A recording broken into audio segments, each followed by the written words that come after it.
दोस्तों, कभी कभी जीवन में कुछ बलिदान ऐसे होते हैं जिन पर आंसू नहीं, श्रद्धा अर्पित की जाती है।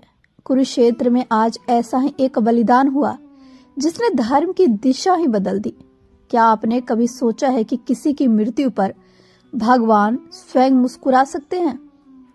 दोस्तों, आज की कथा उसी रहस्य को उजागर करती है जहां शोक के बीच धर्म की सबसे बड़ी जीत छिपी थी। यह कहानी केवल युद्ध की नहीं है, यह कहानी है उस बलिदान की जिसने भविष्य को सुरक्षित कर दिया। एक ऐसा योद्धा जो मरकर भी धर्म की ढाल बन गया। जब पूरी धरती युद्ध की आग में जल रही थी, तब एक प्राण का जान लाखों प्राणों को बचा गया। दोस्तों, आज की कथा है घटोत्कच के उस बलिदान की जिसे समय भी प्रणाम करता है। इतिहास हमेशा जीतने वालों को नहीं, बल्कि बलिदान देने वालों को याद रखता है। दोस्तों, और आज हम सुनेंगे उस वीर की कथा जिसकी मृत्यु ने अधर्म की जड़ें हिला दी। राधे राधे दोस्तों, जय श्री हरि। कैसे हैं आप सब दोस्तों, कुरुक्षेत्र का युद्ध अपने सबसे भयावह चरण में प्रवेश कर चुका था। आकाश धुएं से ढक चुका था, धरती रक्त से लाल हो चुकी थी और चारों ओर केवल युद्ध की गर्जना सुनाई दे रही थी। पांडवों की सेना थक चुकी थी, भीष्म गिर चुके थे, द्रोणाचार्य का अंत निकट था। लेकिन आज का दिन कुछ अलग था। आज युद्ध भूमि में उतरा था एक ऐसा योद्धा जिसे देखकर कौरवों की रूह कांप उठी। भीम पुत्र घटोत्कच। दोस्तों, घटोत्कच केवल एक योद्धा नहीं था, वह रात्रि का स्वामी था, मायाओं का अधिपति था और राक्षसी शक्तियों से युक्त एक ऐसा योद्धा था जो अकेले पूरी सेना को तहस नहस कर सकता था। जैसे ही सूर्य अस्त हुआ, घटोत्कच की शक्ति कई गुना बढ़ गई। उसने आकाश में भयानक मायावी रूप रच दिया। कभी हाथी, कभी पहाड़, कभी आग उगलते राक्षस, तो कभी अंधकार का तूफान। कौरवों की सेना भय से भागने लगी, रथ उलटने लगे, हाथियों ने अपने ही सैनिकों को कुचल डाला। कर्ण, दुर्योधन, शकुनि सब पहली बार समझ रहे थे कि यह युद्ध अब उनके हाथ से निकल रहा है। दुर्योधन घबराकर कर्ण के पास पहुंचा और बोला, कर्ण, अगर आज घटोत्कच जीवित रहा तो समझो हमारी हार निश्चित है। कर्ण जानता था घटोत्कच साधारण शस्त्रों से नहीं मरेगा, और तभी कर्ण के मन में आया उसका सबसे बड़ा अस्त्र, इंद्र द्वारा दिया गया वज्र शक्ति अस्त्र।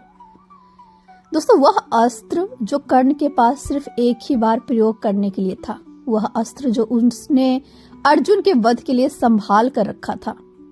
लेकिन आज परिस्थितियां बदल चुकी थी। कर्ण ने मन ही मन सोचा, अगर आज मैंने यह शक्ति घटोत्कच पर नहीं चलाई तो शायद कल युद्ध ही समाप्त हो जाएगा। और फिर कर्ण ने उस दिव्य शक्ति का आवाहन किया। आकाश फट पड़ा, बिजलियां करक उठी, इंद्र का दिया हुआ अस्त्र आकाश से टूटकर घटोत्कच की ओर बढ़ा। घटोत्कच समझ गया अब उसकी मृत्यु निश्चित है, लेकिन मरते समय भी घटोत्कच मुस्कुराया। वह जानता था कि उसका बलिदान व्यर्थ नहीं जाएगा। और अगले ही क्षण वज्र शक्ति उसके शरीर को भेदती हुई निकल गई। घटोत्कच धरती पर गिर पड़ा और युद्ध भूमि में सन्नाटा छा गया। भीम जोर से चिल्लाया, पुत्र। पांडव शोक में डूब गए। अर्जुन की आंखों से आंसू बहने लगे। पूरी सेना स्तंभ रह गई।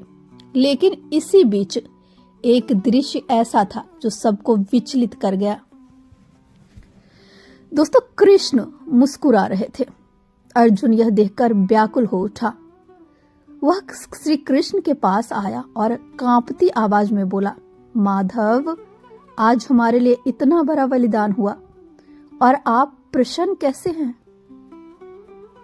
दोस्तों, तब श्री कृष्ण ने गहरी दृष्टि से अर्जुन को देखा और कहा, अर्जुन, आज तुमने केवल घटोत्कच को खोया नहीं है, आज तुमने कर्ण की सबसे बड़ी शक्ति भी छीन ली है।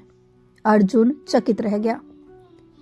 श्री कृष्ण बोले, जब तक कर्ण के पास इंद्र का दिया हुआ यह अस्त्र था, तब तक उसे कोई पराजित नहीं कर सकता था।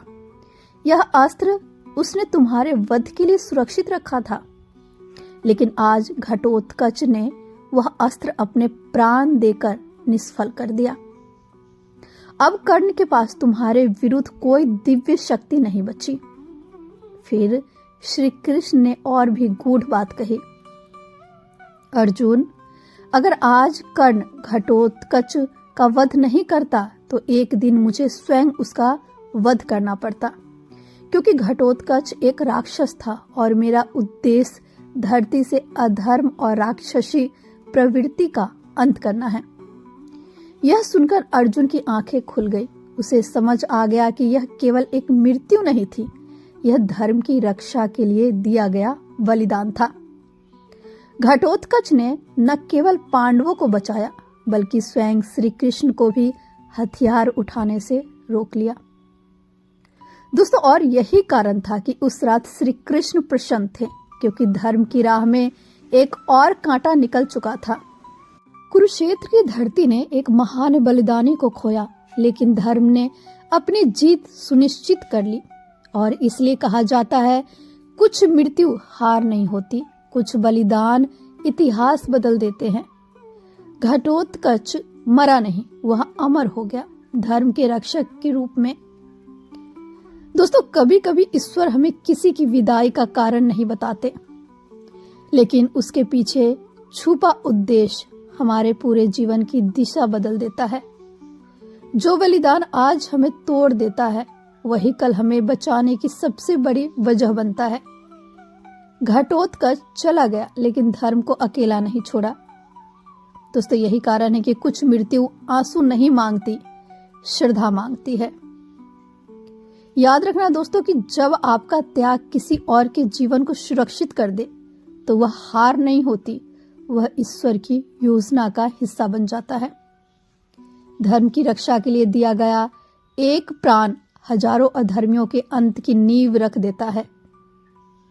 घटोत्कच की कथा हमें यही सिखाती है कि सच्चा वीर वही होता है जो अपने अंत से अनेकों की शुरुआत लिख दे।